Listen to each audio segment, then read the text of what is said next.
আসসালামু আলাইকুম। কেমন আছেন সবাই? আশা করছি অনেক ভালো আছেন। যেহেতু সামনে ঈদ চলেই এসেছে সেহেতু সবার মনটা নিশ্চয়ই অনেক ভালো। আজকে আমি আপনাদেরকে তৈরি করে দেখাবো ঈদ স্পেশাল ডিমের গালুটি কাবাব। ডিমের কাবাব শুনতে একটু অবাক লাগলেও এটা সত্যি যে ডিমের এই কাবাবটা খেতে কিন্তু ভীষণই মজাদার এবং তৈরি করতে খুবই কম সময় লাগে। চলে যাচ্ছি প্রস্তুত প্রণালীতে।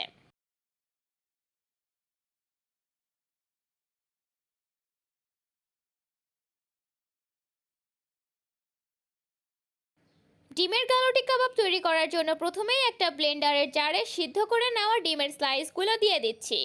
এখানে আমি 2টা ডিম সিদ্ধ করে নিয়েছি এবং মাঝখান দিয়ে কেটে স্লাইস করে নিয়েছি। ডিমগুলো দিয়ে দেওয়ার পরে দিয়ে দিচ্ছি পেঁয়াজ বেরেস্তা। পেঁয়াজ বেরেস্তা দিয়ে দেওয়ার পরে দিয়ে দিচ্ছি 2 টেবিল চামচ পরিমাণে কাবাব মশলা। আপনারা এখানে যে কোনো ব্র্যান্ডের কাবাব মশলাটা ব্যবহার করতে পারবেন। এবং ঝালের জন্য দিয়ে দিলাম 3টি কাঁচামরিচ কুচি এবং স্বাদ অনুযায়ী দিয়ে দিচ্ছি লবণ। ব্যাস, সবগুলো উপকরণ দিয়ে দেওয়া কমপ্লিট। এখন এই সবগুলো উপকরণ একসাথে খুব ভালো করে ব্লেন্ড করে নিয়েছি। এখন ব্লেন্ডারের জার থেকে একটা বাটিতে ডিমগুলোকে বের করে নিয়েছি এবং বাইন্ডিংয়ের জন্য দিয়ে দিচ্ছি এখানে 2 টেবিল চামচ পরিমাণে বেসন। কাবাব তৈরির ক্ষেত্রে একটা ইম্পর্টেন্ট বিষয় হচ্ছে ডিমগুলো কিন্তু অবশ্যই শুকনো থাকতে হবে। ডিমগুলো যদি সামান্য একটুও ভেজা থাকে তাহলে কিন্তু কাবাবগুলো নরম হয়ে যাবে এবং বাইন্ডিংটা কিন্তু খুব ভালো হবে না।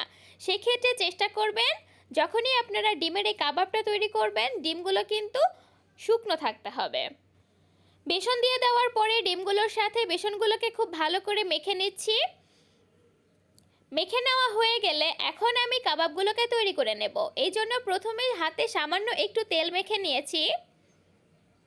হাতে তেল মেখে নেওয়ার পরে আমি একটু একটু করে ডিমের এই মিশ্রণটা নিয়ে নিচ্ছি এবং কাবাবের শেপগুলো দিয়ে দিচ্ছি। কাবাবের শেপ দেওয়াটা কিন্তু খুবই সহজ। আপনারা চাইলে অন্য যে কোনো শেপও দিতে পারবেন, তবে সাধারণত আমি যেভাবে শেপ দিচ্ছি কাবাবটা কিন্তু এই শেপেরই হয়ে থাকে। আরও একটা কথা, ডিমের এই কাবাবের মধ্যে কিন্তু আমি পেঁয়াজ বেরেস্তা ব্যবহার করেছি। অবশ্যই এখানে পেঁয়াজ বেরেস্তাই ব্যবহার করতে হবে, চাইলে কিন্তু কাঁচা পেঁয়াজ ব্যবহার করা যাবে না। তাহলে কিন্তু কাবাবের যে স্পেশাল একটা টেস্ট সেই টেস্টটা পাওয়া যাবে না। ডিমের কাবাব শুনে নিশ্চয়ই অনেকেই অবাক হয়েছেন, কিন্তু অবাক হলেও সত্যি যে ডিমের কাবাবটা খেতে ভীষণই মজাদার এবং তৈরি করতেও খুবই কম সময় এবং মাত্র কয়েকটি উপকরণ লাগে। তাই ঈদের সময় চাইলে কিন্তু আপনারা পোলাও অথবা বিরিয়ানির সাথে খাওয়ার জন্য এই কাবাবটা তৈরি করতে পারেন। সবগুলো কাবাব আমি এখন তৈরি করে নিয়েছি এবং এখন চলে যাচ্ছি চুলায় কাবাবগুলোকে ভেজে নেওয়ার জন্য। চুলায় একটি প্যানে সামান্য একটু তেল দিয়ে দিয়েছি আর এই কাবাবটা ভাজার জন্য কিন্তু খুব বেশি তেল প্রয়োজন হবে না। সামান্য তেলেই কিন্তু এই কাবাবগুলোকে ভেজে নেওয়া যাবে। এখন আমি একে একে সবগুলো কাবাব দিয়ে দিচ্ছি। ডিমের এই কাবাবটা কিন্তু সাধারণত একটু নরম হয়ে থাকে, তাই কাবাবগুলোকে খুবই সাবধানে নাড়াচাড়া করতে হবে।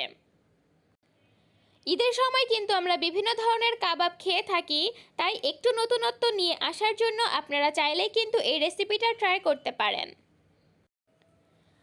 ডিমের এই কাবাবগুলোকে আমি যেভাবে শেপ দিয়ে নিয়েছিলাম, চাইলে কিন্তু আপনারা এইভাবে কাবাবগুলোকে তৈরি করে ফ্রোজেন করে ফ্রিজেও রাখতে পারেন এবং সংরক্ষণ করার পরে চাইলে আপনারা যে কোনো সময় মেহমান আসার পরপরই এই কাবাবগুলোকে ভেজে নিয়ে পরিবেশন করতে পারবেন। আর কাবাবগুলো যদি তৈরি করে ফ্রোজেন করা থাকে তাহলে কিন্তু ঝটপট যখন মন চাইবে তখনই আপনারা কাবাব খেতে পারবেন। কাবাবগুলোকে উল্টিয়ে দিয়েছি এবং অপর পাশও খুব ভালো করে ভেজে নিচ্ছি। যেহেতু এটা ডিমের কাবাব এই জন্য কিন্তু তেলের মধ্যে সামান্য একটু ফ্যানার তৈরি হয়েছে। কাবাবগুলোর 2 পাশই খুব ভালো করে ভেজে নিলেই কিন্তু কাবাবটা তৈরি হয়ে যাচ্ছে। আর এই কাবাবটা ভেজে নেওয়ার সময় কিন্তু চুলার হিটটাকে লোতে রাখতে হবে। কাবাবগুলোকে ভেজে নিয়ে এখন আমি ডিমের গালুটি কাবাবটা পরিবেশন করে নিয়েছি। তো কেমন লেগেছে আমার আজকের এই ভিডিও সেটা অবশ্যই আপনারা কমেন্ট সেকশনে কমেন্ট করে জানাবেন এবং ভিডিওটি যদি ভালো লেগে থাকে তাহলে আমার চ্যানেলটিকে সাবস্ক্রাইব করবেন। পাশে থাকা বেল আইকনটিকে প্রেস করে দেবেন যাতে আমি নতুন কোনো ভিডিও আপলোড করলে আপনারা সাথে সাথে নোটিফিকেশন পেয়ে যান।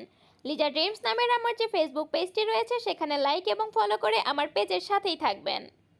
আসছে ঈদের ডিমের এই গালুটি কাবাবটা কিন্তু একবারের জন্য হলেও বাসায় ট্রাই করতে হবে। আজকে এখানেই বিদায় নিচ্ছি, চলে আসবো ঈদ উপলক্ষে আরও অন্যান্য নতুন কোনো রেসিপি নিয়ে। সে পর্যন্ত সবাই অনেক ভালো থাকবেন এবং আমার জন্য অনেক অনেক দোয়া করবেন। Thanks for watching my video.